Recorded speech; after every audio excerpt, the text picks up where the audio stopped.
Bonjour à toutes et à tous. Aujourd'hui, on plonge dans un sujet qui agite pas mal le monde de la tech, l'intelligence artificielle et son impact sur le métier de développeur. On a regardé ce qui se dit, les analyses, les avis d'experts, ce que racontent les grands patrons comme chez Microsoft ou Meta, pour essayer de comprendre comment ça change les choses. Concrètement, pour les devs, qu'ils soient juniors ou plus expérimentés, l'idée, c'est vraiment de décortiquer ça.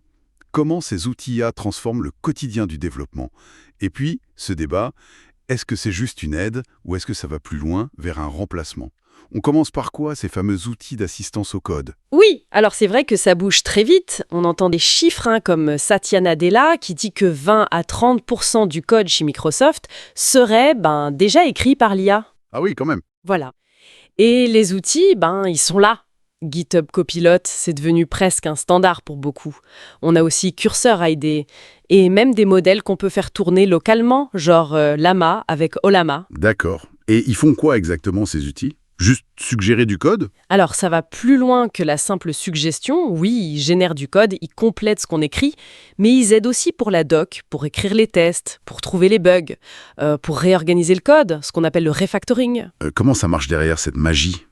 C'est beaucoup basé sur le traitement du langage naturel, le fameux NLP. L'IA essaie de comprendre ce que le développeur veut dire, même dans les commentaires. Elle a été entraînée sur des quantités gigantesques de code source. Le modèle Bloom, par exemple, il connaît 13 langages de programmation. Impressionnant. Et le bénéfice direct pour le développeur, c'est quoi? Plus de productivité? Oui, clairement un gain d'efficacité. Moins de temps perdu sur la syntaxe pure, les petits détails, pour pouvoir se concentrer sur la logique, sur le problème à résoudre. C'est ça l'idée principale. Et ça, est-ce que ça change la donne différemment selon l'expérience? Pour un junior, c'est une béquille. Pour un senior, un simple outil. C'est une bonne question. Pour les juniors, ça peut effectivement accélérer l'apprentissage, montrer des bonnes pratiques. Mais attention, il ne faut pas prendre le code généré pour argent comptant. Il faut garder un esprit critique. Bien sûr. Et pour les seniors? Oui, ça peut libérer du temps pour des tâches à plus haute valeur ajoutée, l'architecture logicielle, la conception, la stratégie technique en somme. Donc l'IA n'est pas juste dans l'éditeur de code, elle s'étend. Exactement. Ça va au-delà d'écriture du code. On voit de l'IA débarquer dans la gestion de projet aussi. Ah, ouais. Comment ça? Par exemple, des outils comme Azure DevOps intègrent de l'IA pour essayer de prédire les délais d'un projet, évaluer les risques potentiels ou même aider à mieux répartir les tâches dans l'équipe. D'accord. Et on entend aussi parler d'IA agentique. C'est encore autre chose, ça. Oui, alors là, on monte d'un cran potentiellement. L'IA agentique, que ce seraient des systèmes capables de gérer des étapes entières du développement de façon plus autonome. C'est-à-dire, imaginez une IA qui prend un besoin utilisateur, écrit le code, le teste et peut-être même le déploie. Avec une supervision humaine, bien sûr, mais beaucoup plus d'autonomie. On pourrait avoir des agents spécialisés, un pour la sécurité, un pour la qualité, etc. Ça change complètement la perspective. Le développeur devient une sorte de chef d'orchestre d'agent IA. Quelles compétences il faut alors? C'est un peu ça, oui. Les compétences évoluent. Il faut savoir utiliser ces outils, bien sûr, mais surtout savoir leur parler, leur donner les bonnes instructions.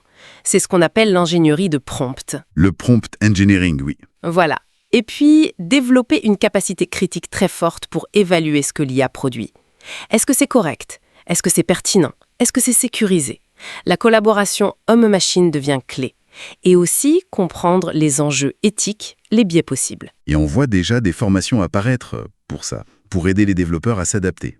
Oui, ça commence sérieusement. Des organismes comme Dawan, par exemple, proposent des formations spécifiques sur Copilot, Llama et sur ces nouvelles façons de travailler avec l'IA. Ça montre bien qu'il y a un besoin réel de monter en compétences. Bon, tout ça nous amène à la grande question, celle qui fait un peu débat. Augmentation ou remplacement? D'un côté, on a Sam Altman qui parle de productivité multipliée par 10 grâce à l'IA. Oui, l'IA comme un super assistant qui décuple les capacités. C'est la vision augmentation. L'IA fait les tâches ingrates, répétitives, et le développeur se concentre sur la créativité, la complexité. Mais de l'autre côté, on a ces chiffres de Microsoft, de Meta, qui visent 50% de code écrit par l'IA.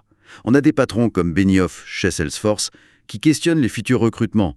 Altman lui-même dit que ça pourrait remplacer graduellement certains rôles. Exactement. C'est là où le débat devient plus tendu. La part du code généré augmente, c'est un fait. Est-ce que ça veut dire moins de besoin de développeurs demain ou des développeurs différents? C'est toute la question. Il y a quand même des voix, comme Bill Gates, je crois, qui restent sceptiques sur un remplacement total, non? Qui disent que la complexité du métier, la créativité, ça reste humain. L'humain a encore, et peut-être pour longtemps, une vraie plus-value.